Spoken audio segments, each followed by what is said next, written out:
Buenas tardes para todos. La idea es hablar un poquito sobre las indicaciones y las contraindicaciones de la trombolisis endovenosa. Hemos charlado en los días anteriores que nosotros tenemos un protocolo de actuación hospitalaria y dentro de ese protocolo tenemos que determinar si el paciente puede ser candidato o no a recibir este tipo de tratamiento. El RTPA, que es el factor activador del plasminógeno tisular recombinante, es el único fármaco aprobado a nivel mundial para el tratamiento del infarto cerebral reciente. Su objetivo es la disolución del coágulo responsable de la isquemia en el tejido neurológico, pero para su administración deben cumplirse una serie de condiciones que a su vez está limitada por la ventana terapéutica de 3 horas, que se ha extendido a 4.5, lo que obliga a implementar protocolos de actuación para su correcta utilización. ¿Cuál es la indicación de este tipo de tratamiento? Son signos neurológicos deficitarios, sostenidos y medibles en base a la escala de NIH, que charlamos el lunes pasado, que tengan menos de 3 horas de evolución. Tiene que ser una persona mayor a 18 años, aunque hay reportes de tratamientos indicados a pacientes de 16 años. Y de no saber la cantidad de tiempo, hay que documentar la última vez que el paciente fue visto sin déficit. Fundamentalmente en los ACV del despertar se toma el tiempo de inicio cuando se va a dormir. Y otra consideración importante, el AIT no es indicación de administración del tratamiento trombolítico. Como ya vamos a ver, es una de las contraindicaciones. Y para que pueda ser administrado en un paciente mayor a 16 años de edad, que tenga un signo neurológico sostenido de menos de 3 horas de evolución, no debe presentar ninguna contraindicación, que son las que vamos a detallar a continuación. Y ahí.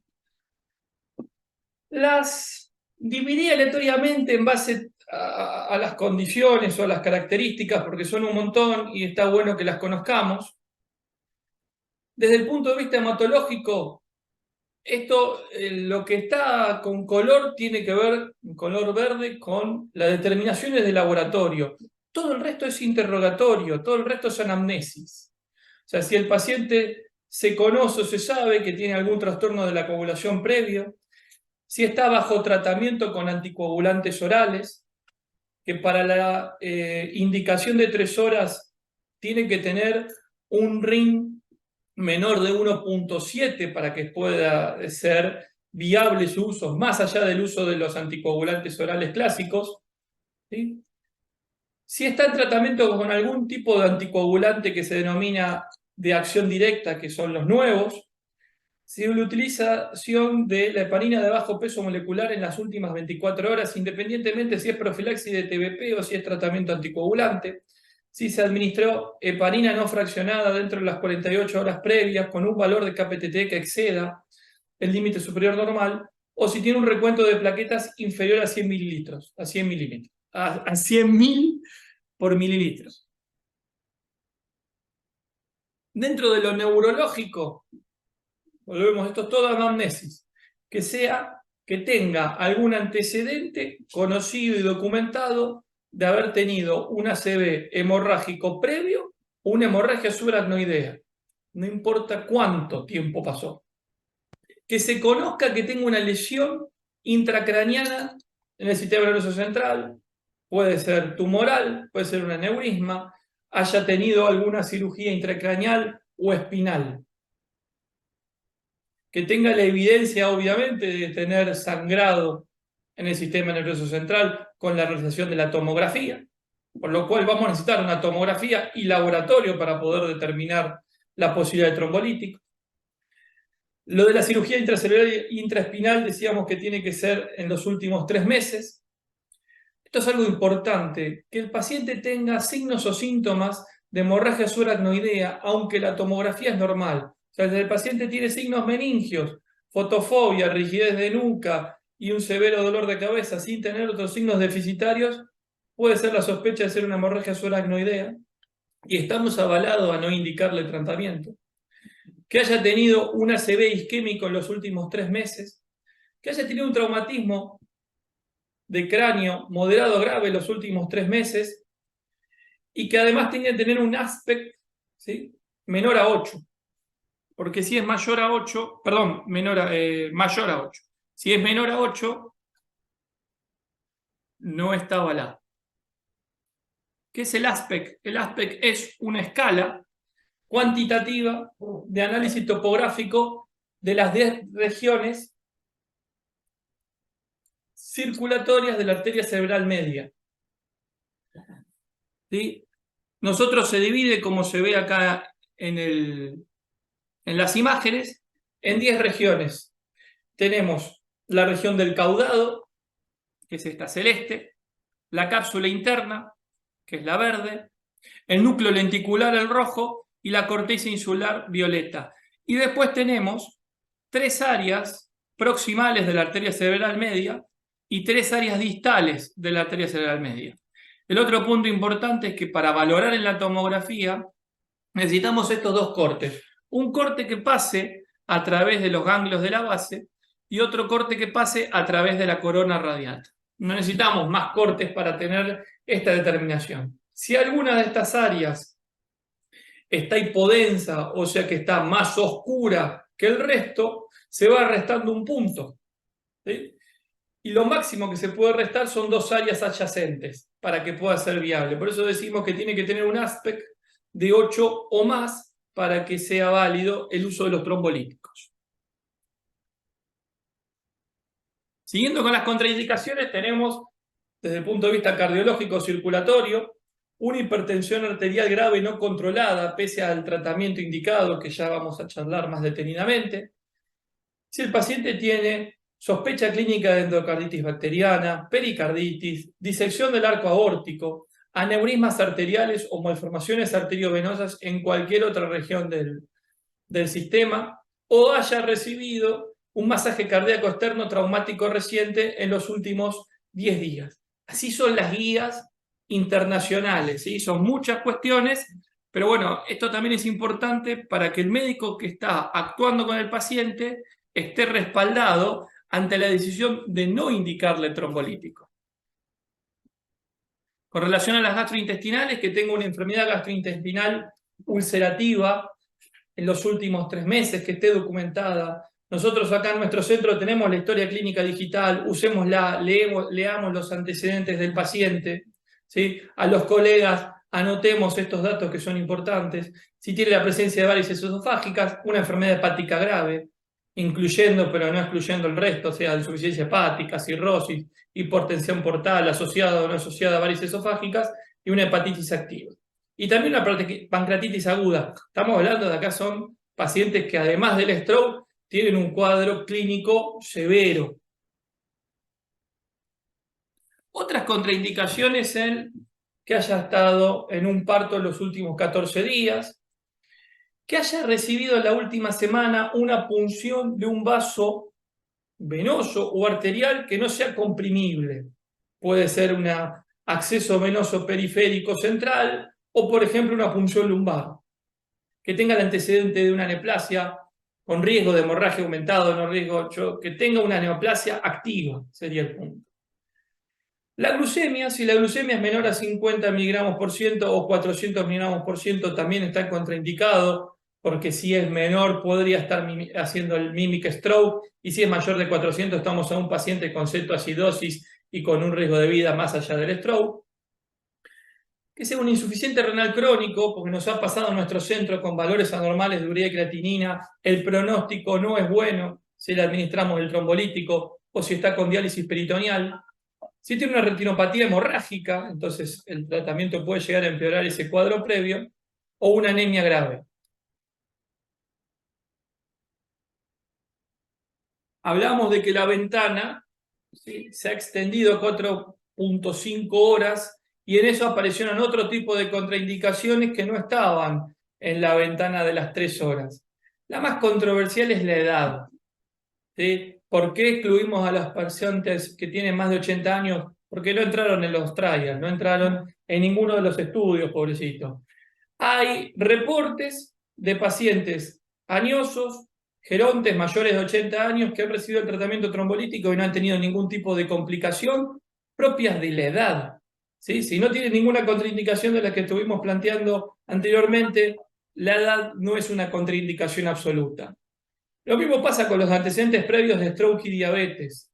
Esto más que nada son porque las guías se cuidaban de no tener acciones legales posteriores, ¿sí? O el uso de cualquier anticoagulante, y acá sí es independientemente de los valores que nos da el laboratorio, cuando lo utilizamos la ventana extendida, ¿sí? Después también tenemos contraindicaciones relativas, y acá va a primar un poco el sentido común y digamos la comunicación que tengamos con el paciente y con el familiar. Por ejemplo, una cirugía mayor o un traumatismo en los últimos 30 días, una hemorragia gastrointestinal urinaria en los últimos 21 días, un infarto agudo de miocardio en los 3 meses previos. Y acá hay dos situaciones que sí me quiero detener. Si el paciente presenta convulsiones cuando se lo evalúa o cuando inicia su cuadro clínico, quizás no estamos ante un stroke y sí estamos ante un fenómeno de TOD, que es una parálisis focal debido a la convulsión y no por un proceso o por una alteración circulatoria aguda del sistema nervioso central. Entonces estamos trombolizando un fenómeno posictal y no un stroke. Entonces en ese sentido hay que tener cuidado. Y si el paciente tiene un déficit neurológico leve, independientemente del valor del NIH, porque antes se planteaba que tenía que ser menor a 4, y si yo les digo que si yo tengo un paciente con un NIH de 2, que solo tiene una mianopsia homónima unilateral, o sea, izquierda o derecha, hay que trombolizarlo, igual que el puntaje nos dé 2. ¿Por qué? Porque la discapacidad de la mianopsia es independientemente del puntaje del NIH. Entonces ahí está el sentido clínico y el criterio médico. Entonces el déficit tiene que ser leve en relación a cuál puede llegar a ser su discapacidad a futuro, o si tiene una rápida recuperación de los síntomas neurológicos antes del inicio de la trombolisis. ¿Sí? En esos pacientes nosotros estamos avalados a no indicarle el trombolítico. Con relación a la hipertensión arterial, que esto es importante conocerlo porque le podemos ofrecer un tratamiento al paciente, optimizar su presión y que sea candidato a recibir el tratamiento trombolítico y además evitarnos de la principal complicación del trombolítico, que es el sangrado intracraneal. Y eso está directamente relacionado con los valores de TA elevados. Tenemos que tener unos valores de tensión arterial menores de los esperables de un paciente con stroke que no va a recibir trombolíticos. Lo máximo es 185 de tensión arterial sistólica y 110 de tensión arterial diastólica, lo que equivaldría a una tensión arterial media de 135 como máximo. Pero para que esto sea documentado, tiene que tener 2 mediciones separadas por 5 minutos para poder iniciar el tratamiento. De ser así, necesitamos drogas titulares interpretativas para lograr dicho objetivo. Tiene que tener menos de 185, 110 para que pueda ser candidato. ¿Cuáles son las drogas titulables? Algo había comentado Silvio el lunes, pero está bueno tener las dosis y el esquema que se utiliza por las guías internacionales, que son las que nosotros seguimos acá en nuestro hospital. Lo que tenemos a mano es la betalol. Entonces, la betalol entre 10 a 20 miligramos en bolo endovenoso. El bolo tiene que ser rápido, de 1 o 2 minutos. Y dicho bolo se puede repetir si no logramos el objetivo de la tensión arterial deseada. Por lo cual, si repetimos el bolo, lo recomendable es que quede con una bomba de difusión continua a 2 a 8 miligramos por minuto. ¿Sí? Una vez que logramos el objetivo, se puede trombolizar. Si durante la administración del trombolítico se eleva la presión por encima de lo recomendado, lo mismo. Bolo de la betalol y colocamos la bomba. ¿Sí? Por supuesto que si empeora su estatus neurológico porque aumenta el NIH o porque deteriora el sensorio, suspendemos el trombolítico. Como alternativa podemos usar el nitroprusiato de sodio y esas son las dosis. Y es importante, y esto está protocolizado, que la presión se debe medir cada 15 minutos como mínimo en las primeras 3 horas, luego cada 30 minutos en las 6 horas subsiguientes y finalmente una vez por hora hasta completar las 24 horas. Pero generalmente nosotros lo medimos más veces. Esto me pareció un ítem importante, ¿sí? Porque el embarazo también es una situación controversial, pero debido al avance de las nuevas tecnologías y a los estudios, ahora no es tan así. Antes era considerado una contraindicación para el uso de RTPA, ¿sí? Pero ahora tenemos que valorar el riesgo-beneficio del stroke con difusión neurológica significativa. Siempre estamos hablando de pensar cuál puede llegar a ser la discapacidad futuro del paciente. Por supuesto que necesitamos de tecnología, ¿sí? Para poder apoyar nuestra decisión, o sea, resonancias con difusión-perfusión para valorar el mismatch. No necesariamente tienen que usar contraste, estamos hablando de una paciente embarazada. Hay técnicas que no requieren sustancia de contraste. Se puede también hacer el mismatch, aunque es medio off-label con la difusión IT2-OFLAIR. Y otro aspecto a considerar es que si no se evidencia obstrucción proximal, el tratamiento invasivo intravascular no supera el rédito del trombolítico en estos pacientes, ya que debido al embarazo se producen cambios circulatorios que generan más riesgo de complicaciones con estos dispositivos intravasculares, llámese ruptura arterial o complicaciones hemorrágicas. ¿Sí? Y el otro punto importante, que ahí no se ve, pero es que necesitamos el apoyo de un equipo obstétrico de alta complejidad.